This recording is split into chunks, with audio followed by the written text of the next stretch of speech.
Olá você, a prova lendo no ar mais uma vez, quinta-feira. Para quem não me conhece, me chamo Guilherme Shibata e aqui falamos sobre literatura, a grande literatura que move esse mundão aí, que nos deixa encantado. Esse programa é para quem curte, gosta de ler, gosta de saber sobre os autores e sobre os grandes romances, poemas, épicos e o que mais, teatro que a gente conhece por aí. Tudo bem com vocês? Vamos que vamos. Hoje, gente, programa mais do que especial. Falaremos sobre Memórias Póstumas de Brás Cubas. Eu tenho que essa edição antiga aqui. Eu gosto mais você fala assim, professor, qual edição eu compro? Compra da Pinguim, certo? Companhia das Letras. Aquela laranjinha. É fantástica, sempre tem as melhores referências lá dentro, explicações, tem tudo bacana lá, um texto bem selecionado. Eu estou com esse aqui hoje, também gosto, mas enfim, o que se estiver em casa, né, e toda casa tem um Machado de Assis, pode ler, está garantido a diversão. Gente, Machado de Assis é comédia. Eu rio demais lendo Machadão. Memórias Póstumas de Brás Cubas, grande livro, né? A gente tem, todo mundo fala dos 3 grandes romances do Machado, eu resolvi encarar os 3 numa pancada só. Memórias Póstumas de Brás Cubas, Quincas Borba e Dom Casmurro. Tá? O Memórias Póstumas de Brás Cubas tem um narrador fantástico, que é o próprio Brás Cubas, mas que a gente sabe já no começo do romance que é um defunto narrador e não um narrador defunto. Qual que é a diferença, Shibata? Por favor, me explica. A diferença é que o cara morreu já e está escrevendo lá, né, do céu, tranquilo, olhando para a terra e falando assim, agora que eu não devo mais nada para ninguém, agora que eu já sou um defunto, eu posso escrever o que eu quiser. Então vejam a liberdade com que ele pode escrever, né? O espaço moral com que ele pode escrever e falar o que ele quiser. Ele não tem amarra social alguma, porque ele já está morto. E é ótimo, né, você pensar numa corrente, numa vertente realista que tem um defunto autor. Então, essa é esse primeiro toque genial do Machado. Machado é um gênio. Gente, cada vez mais, lá fora, agora que as traduções do Machado melhoram, em língua inglesa, principalmente, o pessoal começa a falar muito do Machado. O Woody Allen sempre está falando que o livro, um dos 5 livros mais importantes que ele já leu na vida. O Woody Allen, velho, aquele velhinho que sabe tudo de cinema, para mim, um dos grandes cineastas do mundo. Ele fala que Memórias Póstumas de Brás Cubas é uma obra de arte, uma joia da arte escrita. E é mesmo. Machado vai ser reconhecido como um dos grandes narradores do século XIX, um dos maiores do mundo, eu tenho certeza. Não sou eu que digo isso, gente bem mais gabaritada está aí para confirmar. Memórias Póstumas, esse defunto que vai nos narrar a sua história, ele começa lá com o dia da sua morte. Tá lá, uma chuva xoxa, um cara resolve falar, né, declamar uns poemas falando que a chuva chove molhada e triste porque morreu o Brás Cubas. Ele fala, nossa, não é nada disso, esse pessoal aí nem é meu amigo. Né? Acontece o seguinte, as memórias desse homem, essas memórias póstumas são tristíssimas. Ele sabe que não fez nada de relevante e que a sua vida foi uma miséria. Né? Foi uma coisa xoxa, sem graça e sem nenhuma quase que função. O pessimismo machadiano fica latente aqui, né? Fica evidente e toda a sua ironia a serviço da boa literatura. Saca só, eu vou fazer 2 citações durante esse vídeo. Começo do livro, início do livro, ou seja, a dedicatória e o capítulo final. Ele dedica essa, né? Talvez você já conheça, ao verme que primeiro roeu as frias carnes do meu cadáver. Dedico como saudosa lembrança estas memórias póstumas. Então, aí eu pergunto, gente, imagina um cara que dedica suas memórias ao verme que primeiro roeu a carne do seu cadáver. Né? E aí você fala assim, pô, mas geralmente, né, uma dedicatória é para alguém que o cara gosta. Isso significa o quê? Que o cara não tinha ninguém para dedicar. Morri aqui, solitário, sem pensar nada da vida, sem gostar de ninguém, aprofundar algum laço estreito de amizade, de amor nessa vida. Então, dedico minhas memórias ao primeiro verme que roer as minhas carnes. Né? Então o livro já começa assim para cima. É maravilhoso isso. Né? Isso já destila, já mostra, já explicita toda a acidez com que o Machado vai olhar para esse personagem e vai ver a vida, né? E, claro, as misérias humanas que ele vai contando aqui. O Brás, né? O Brás é nada, velho, né? Ele sabe que não fez nada e tá olhando para ele e falando assim, não fiz nada mesmo, mas vou contar a minha história. E a história dele é a seguinte, ele começa lá na genealogia, lá pelas tantas, ele começa a aprontar das suas, o pai sempre passa a mão na cabecinha dele, né? E na verdade ele é um bosta mesmo, né? Porque o pai fala assim, que menino travesso, e passa a mão na cabeça, né? O pai é criado no todinho, leitinho, e ele passa a mão na cabeça. Tem dinheiro, o pai vai lá e passa a mão na cabeça dele. Ele apronta, né, num jantar que ele quer ficar com os adultos, o pai dele fala assim, tá bom, fica com os adultos. De repente ele está fazendo traquinagem na mesa, o pai fala para a escrava, tira esse moleque da mesa. E ele tira. Mas ele foi retirado porque um sujeito, né, um conviva, que está na casa dele, reclamou dele. E ele fica de olho nesse sujeito, fica de olho e vê quando ele vai com uma mulher para trás de uma moita. Chega lá e fala assim, fulano atrás da moita com ciclana, os amantes aqui. Pô, acaba com a festa, velho. Né? No outro dia, o que o pai dele faz? Dá umas bolachas no moleque, bate no moleque? Claro que não. Né? Corta a gelatina? Não. Faz o quê? Passa a mão na cabeça e fala assim, seu Peralta, menino Peralta, como é que você acha que cresce um moleque desse? Né? Criado no Yakult. É claro que cresce mal, é claro que cresce sem rédea nenhuma. E quando chega ali na adolescência, ele se apaixona. Uma das primeiras paixões dele, Marcela.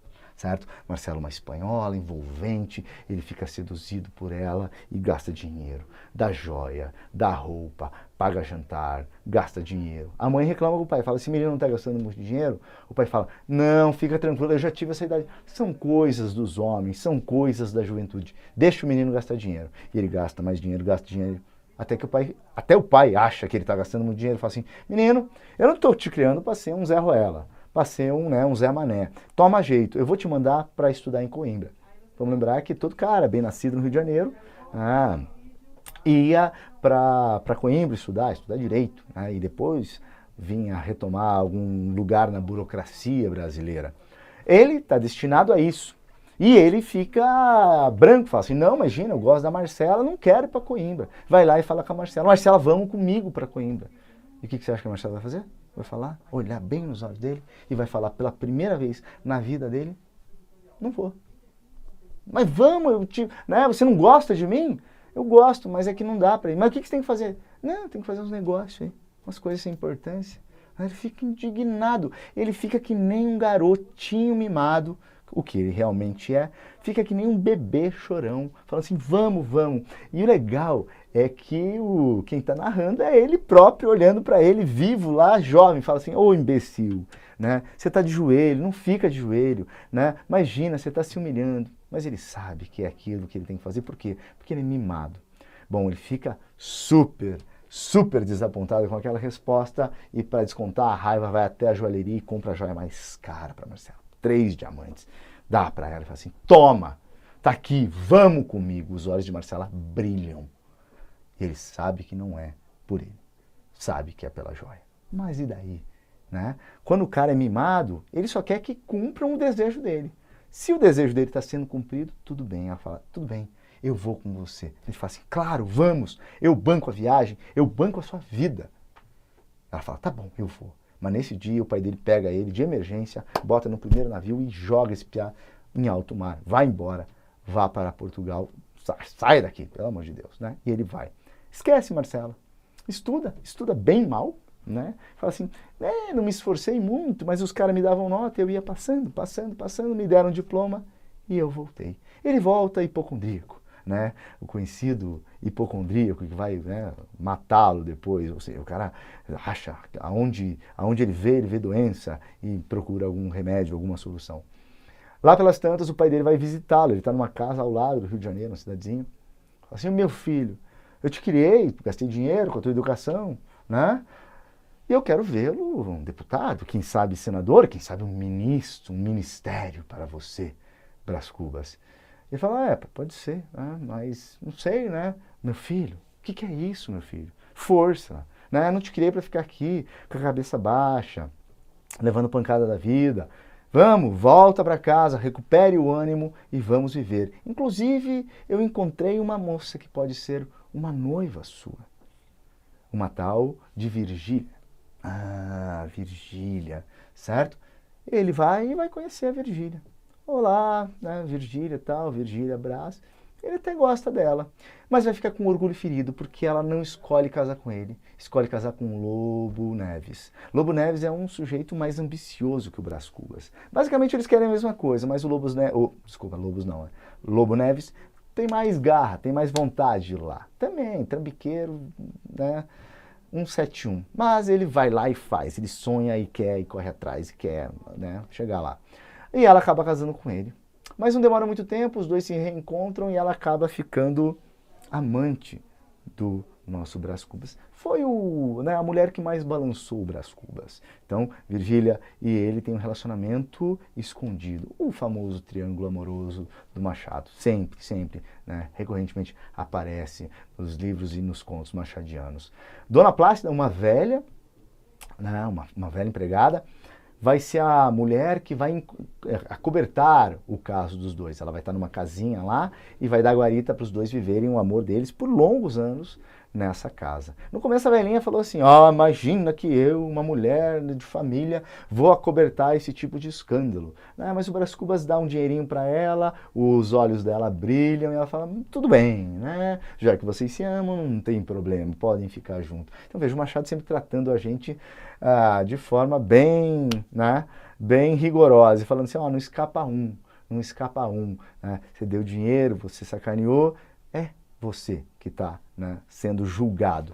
Ler Machado é um exercício de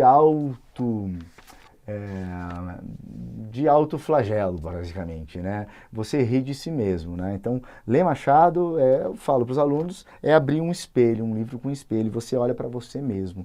Né? É você, moça, né, super legal, que um certo dia a sua amiga pediu para que você maquiasse ela, e você maquiou, mas não maquiou tão bem para que ela não ficasse mais bonita que você. É você, né, moça, que a amiga pediu um vestido emprestado e você não emprestou mesmo o vestido estando em casa, porque você sabia que se ela usasse aquele vestido, ela ia ficar linda e ia ficar mais bonita do que você com aquele vestido. Então você não emprestou. Então, ler o Machado, encontrar os personagens do Machado, é nos encontrarmos na nossa pior faceta. Né? O pessimismo machadiano, a ironia machadiana sempre remete a gente. Rir dos outros é sempre fácil. Eu quero ver é rir de si próprio. Né? Rir de si próprio é mais amarelo. Né? É um riso sardônico, como o próprio Machado diz. É um riso amarelo. Legal? Vamos voltar para a história. Lobo Neves está casando com Virgília, Dona Plácida está dando guarida para os dois, eles estão lá vivendo a vidinha deles, né, diamantes. Lobo Neves faz que não vai para o ministério. E claro, resta ao Brás Cubas sempre torcer contra o Lobo Neves, porque ele vai ficar com inveja se o cara ascender e ele não. Bom, o tempo vai passando e o Brás Cubas não vai fazer nada de bom na vida dele. Mas uma coisa é marcante, ele vai conhecer Quincas Borba. Quincas, que é um personagem que vai dar nome ao próximo romance do Machado. O Quincas é um maluco, um desvairado. Ele conhece o Quincas e o Quincas vai passando pelo livro todo. Conhece o Quincas ainda moleque na escola. E o Quincas era um garoto bem nascido, tinha tudo para ser, né? A mãe dele achava que ele ia ser um moleque, um rei, né? Certo? Mas o Quincas dá uma sacaneada no professor e depois, mais velhos, o Brás Cubas vai encontrar o Quincas mendigo. Completamente pobre, completamente enlouquecido. E ele olha meio com desgosto porque ele fala, nossa, rapaz, o que aconteceu com você? Mas fica, sabe aquela coisa quando você encontra alguém que você não quer encontrar? É esse encontro entre o Quincas e o Brás Cubas. E ele fala assim, ô Quincas, né, então a gente se vê. Aí o Quincas vem para dar um abraço dele. Ele dá um abraço meio enojado no Quincas, mas fala, foi legal, né, foi um gesto bacana do Quincas me abraçar. E sai pensando nisso, né, demora uma meia hora, ele bota a mão no bolso e cadê o relógio dele? O Quincas tinha passado a mão. Passa um outro tempo e o Quincas reaparece no romance, devolvendo o relógio, falando assim, tomei o relógio emprestado. Não foi bem emprestado. Mas, né, para devolvê-lo com juros, quero fazer uma visita para você e te explicar a minha nova filosofia, a Humanitas. Então ele vai falar sobre Humanitas, cara, e aqui é a filosofia dele que é uma loucura, né? É uma loucura, segundo ele, a peça central de todo o entendimento humano, de toda a cura da doença, de tudo que é melhor. E o Brás Cubas vai entendendo aquilo do jeito que quer, a gente também vai entendendo mais ou menos do jeito que a gente quer. No fundo, é um grande delírio dele, né? É um pouco irônico, né? Uma filosofia irônica que dá risada de outras escolas, de outras vertentes filosóficas, inclusive. E a gente vai seguindo esse Quincas e vai achando ele legal, vai achando ele massa, tá? Até que no final, né, os dois se aproximam, mas o Quincas vai morrer. Aliás, todo mundo vai morrer, né? Quando o nosso Brás Cubas volta de Coimbra, como eu disse para vocês, a mãe dele morreu. Ele vai visitar, não, desculpa, ele encontra com Marcela também, daqueles encontros que ele não quer muito encontrar, mas ele encontra Marcela. Só que não a reconhece de um primeiro momento, porque ela está cheia, né, com o rosto tomado pela bexiga, aquela doença que deixa a pessoa toda, né, toda deformada, com vários buracos na cara. Ela, uma mulher linda, sedutora, o tempo e a doença fez com que quebrasse tudo aquilo. Ele tem tem uma conversa super, aquela conversa super estranha e super cheia de dedos com ela, todo mundo fica meio assim, né? E ela fala assim no final, mas você não queria comprar alguma coisa aí na minha loja? E ele vai lá e compra. Ela está casada com um outro sujeito. No final da história, a gente vai ver Marcela de novo, né? Porque o Brás Cubas, desculpa, está ajudando no hospital e revê Marcela, mais meia hora antes de Marcela morrer.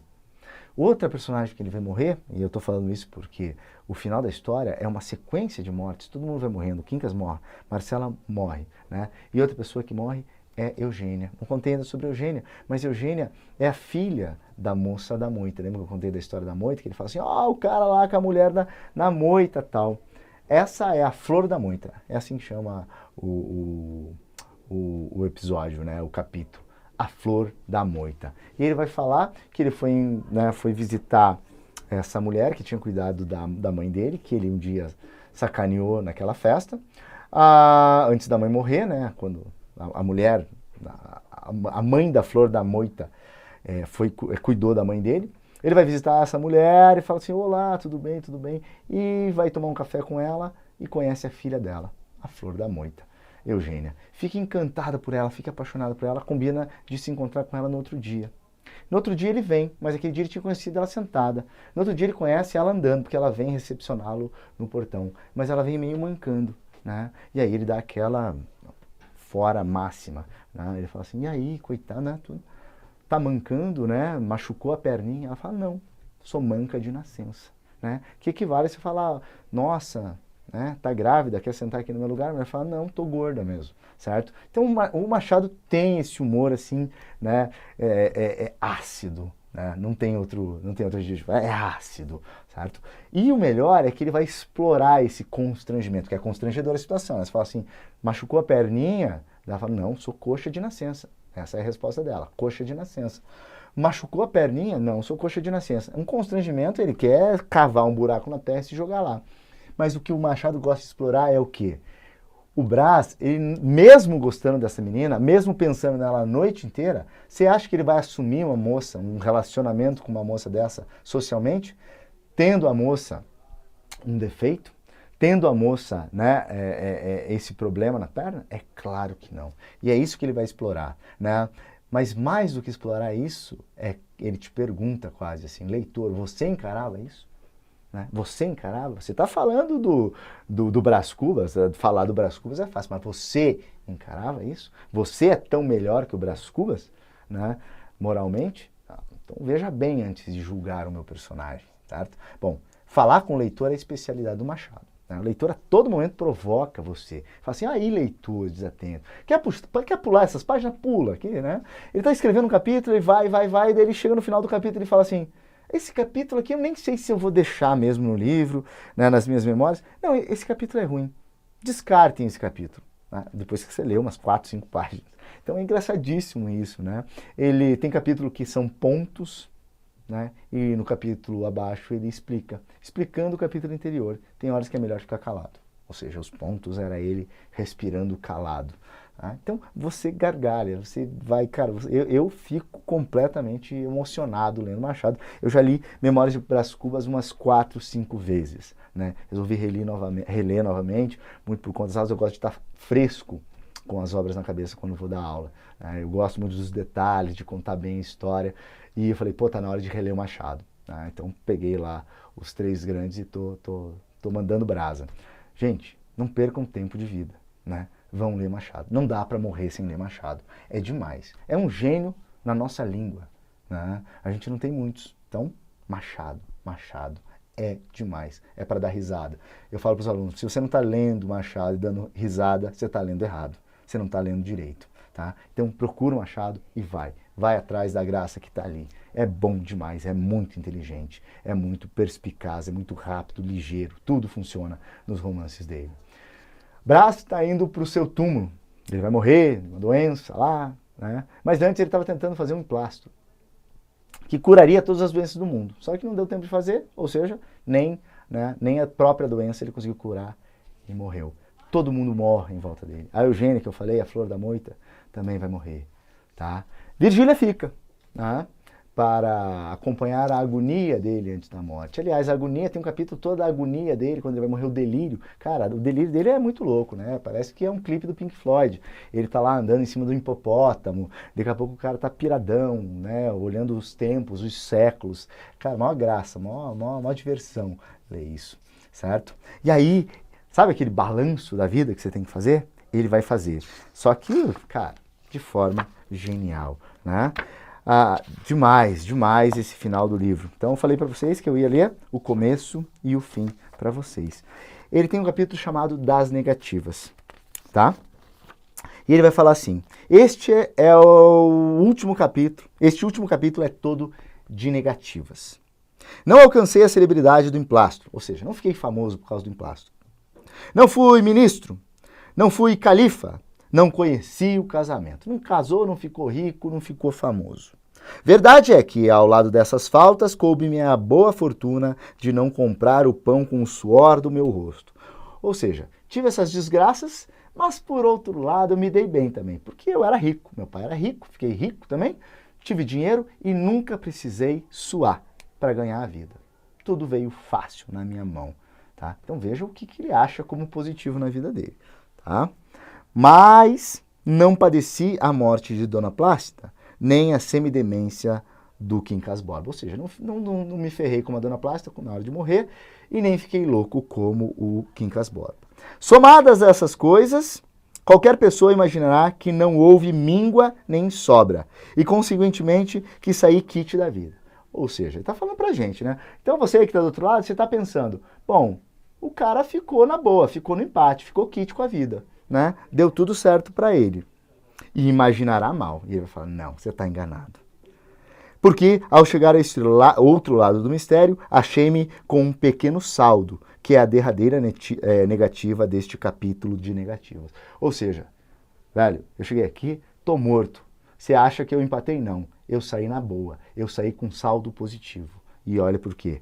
Não tive filhos, não transmiti a nenhuma criatura o legado da nossa miséria. Pá, né? Que final. Ponto final. Acabou o livro.